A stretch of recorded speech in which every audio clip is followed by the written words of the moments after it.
Hello from Safonovo. This is the podcast Pigeon of Peace where we do discuss awesome skills of troubleshooters. Watch, listen, and check the description below for the details. Let's talk about restoration and let's start with the definition. Sometimes very understandable words, it's quite hard to explain. Okay, I'll try. Restoration, it's industry when we feed people in different variations. Sometimes it could be like bread and breakfast, and we're talking about second part. Sometimes it would be like, I don't know how to say, перекус on the Quick move. bite. Quick bite. Quick bite on the move. For example, we give just small piece of eating while we go into excursion or mountain hiking. Sometimes we have restoration like catering when we ask people to bring special equipment and already prepared food or prepare in front of the guests. And also it could be a lot of different kinds of cafes, restaurants, which could be separated or inside the casinos, hotels, and even cinemas. Well, maybe one question that definitely pops in my mind. Usually everyone would say like, hey, restoration is actually quite nice things because like if let's say the person is famous or they have like a super brilliant idea of mega vegan food or whatever, people will be buying it. But from what I've seen again, like from my little observation, usually those places like this they may not get like a lot of the audience. So whether restoration, even if it looks like a sexy business on the outside, how unsexy it's on the back end, on the back office side. Let's start from the very hard one. First, there is a saying in Spanish language and in French, never ask a woman about their pasts and never go to the kitchen of the restaurant. If you will see how people prepare your food, you will be maybe even despise them. You will see that some of the preparation techniques not so nice, and it is not worth to see how it goes. Second, some kind of food would be made, for example, on the streets with unhygienic intent. If you will see how, for example, Indian people make their street food, for example, you will see the person which would use, I don't know how to say, nugget, nail, not nail, Nail. nail of the thumb on the leg to cut the meat. So a person would specially use this nail to cut the meat on the small pieces, and then he will throw in the boiling masla, oil Oil. to prepare. Or for example, you will see how they take the same hands with money and with food. And if you will eat it, maybe for very first 2 or 3 months, you will be having a stomach flu almost daily. Third, let's talk about how to feed people in the plane. There is one strange situation, but the most dangerous is when you feed people and they will start at once, I don't know how to say, pukать, Farting. farting, or they will stand in the row to the toilet. And it is even some competitions between catering companies, and they even have calculation how many people will go to a toilet. So it is much better people to sit still, to not going anywhere. And sometime when you will fly, and especially from India, you will have such a situation. And for Rockies, it's quite unusual, but sometime plane would be landed to take some people away because they were farting too hard. Well, yeah, sometimes it's also could be, like quite surprising. And if you look into like how this thing usually is done, so probably one of the thing is like the cooking, because let's say if we're speaking about simple coffee shop, they don't need to like turn their brain on. They just like make coffee and don't do much preps unless they have like some cookies. But for more sophisticated things with the more sophisticated menus, probably they need to have a strategy like what exactly have to be ready and like how long it should take. So how they would strategize what should be prepared in their kitchen, whatever it is, and then like how soon it could be served, because at certain point of time, for example, if they do certain pasta but no one came for it pasta this day, so it's literally a waste. Yes, there are a lot of different ways how to manage the kitchen. And first, it's how to make supplies. We were working several times with hotels on Maldives, especially on Bali, on Dubai, on St. Petersburg, on Istanbul, on New York, and some other large cities. And it's a quite a hard process. It would be surrounded by money, by cash, by bribes, by security, and so on. So everything should be checked, and the main reason is because some of infection could cause to be in the meat, especially chicken one, and in the eggs, so-called salmonella. And if you will have it for a very long time, people wouldn't go to your restaurant or to your hotel because it is quite a bad sign when you have it in your kitchen. Second, it's about smell. Even if your cuisine have open air or you have open windows, they are not allowed to have a smell of the food. If it will happen, it is a very bad sign. Third, it's about noise.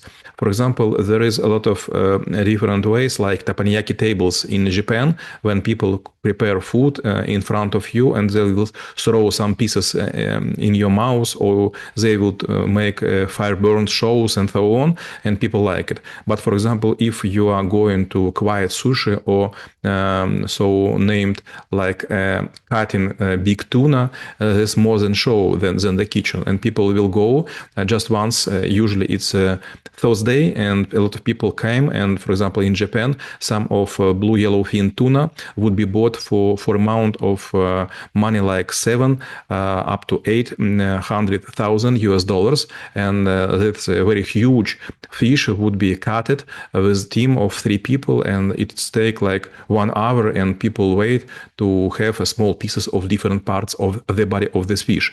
Or for example, you will go to some other places, and there you will eat, for example, in China, brains of the green monkeys, and it's quite disgusting. And when you will try it, okay, it's maybe tasty, but sometimes those monkeys are still alive, and special men would like with cork opener or bottle opener open their brain. Yes, okay, those monkeys would be sedated and they after some kind of narcosis, but they moving with hands and legs, and you see this and you eat their brains. It's quite hard. Or for example, you will go to Thailand and you will eat like heart of the python or heart of the whisper. I know cobra, whisper, Cobra or viper. viper, and it would be like alcohol, and then they would tear apart this small heart, and they would put this into your cap, and it will beat for several times, and sometimes it will throw away several drops of the blood, and then people say, "Oh, come on, it's a very long vapor. I would drink it with a proper vibe." Well, I do believe at a certain point of time, nature will come back and ask for all of the depths that human made to it. And if we move into from the kitchen to overall logistic aspect. So first one is like where the place is located, and the second, I will try to combine those two questions in one, is like how everything is located within the place, because well, at certain point of time we want to think, okay, maybe we fit more people, or maybe we will actually fit less, but maximize the revenue for them. So how all of these things about locations or logistics should be worked for restoration? It's quite funny, but it's the reason why in some huge cities with high rent became very popular Japanese restaurants, because they used a very few kind of fridges. But if you do a huge menu, then you need a lot of different fridges and shelves for milk, for cheese, for butter, for fish, for veg, for fruits, for meat, for sour things, kisle, sour. Yeah, sour things or bitter. Or bitter things. So you couldn't use the same desk, the same knife, the same fridge, the same shelves, and it is quite hard to manage. And also there are so-called roots, clean roots and dirty roots. For example, if you have unwashed potatoes and unpeeled potatoes, you should use dirty root. But if it is already peeled or boiled or even smashed, you should use clean one. And people who work for a long time for the same kitchen, they do not do mistakes. They have like special switches in the mind. But if you are rocky and you will be like on the probing, you will be always mixing. And sometimes it would be a disaster that when fresh prepared food would meet with garbage. Well, and if you look into the technology, so how it's also could be helpful with the restoration. For example, one of the things that I could have, like as an examples, we could recognize the faces of the people who just, like visited us. Probably the good restaurateur or even metro d'hotel don't need like any technology, but maybe there's could be another thing. For example, let's say we want to, like get all of the feedback of the people, or maybe, like we could think of proper music or anything like that. So whether technology could be a good helper for the people who are hungry and want to eat or maybe like socialize, or vice versa, it's could be overpriced, it could be overhyped, and probably there is not like a lot of the better use to it. I have been working with Houston Blumenthal on the restaurant Fat Duck. It may be the best restaurant at the world at the time. And he was using a lot of different techniques. First, it was molecular kitchen. And he was doing, for example, I don't know how to say, foam from the herring, сельдяная пена. It's It's a okay? foam from the herring. From the herring or some other stuff. And you will sit on the very small table, especially for one or for two, and there would be a chain of waiters, and everyone would say, okay, this is piece of something, this is piece of something. So like 20 people would put something on your small plate or something on the top of something which was placed by the previous.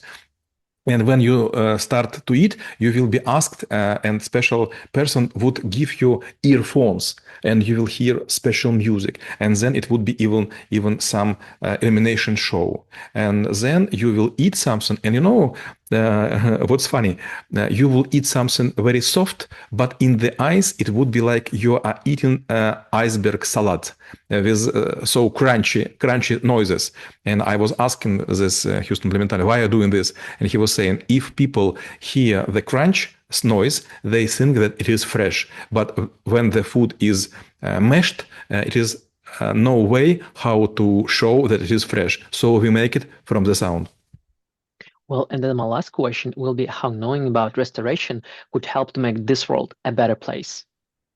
There are a lot of different thoughts I could pronounce about restoration, but for example, if you're going to buffet or you're going in a hotel with which I don't like, all included, or if you are going to happy hours somewhere, if you know the business, you will choose the right dishes because sometimes you will eat something tasty or looking good, but from the perspective of your health and freshness and technology, you will be making a worse choice. Well, and we reviewed the skill of restoration and how it could be helpful for you to make the right choices. Stay in peace.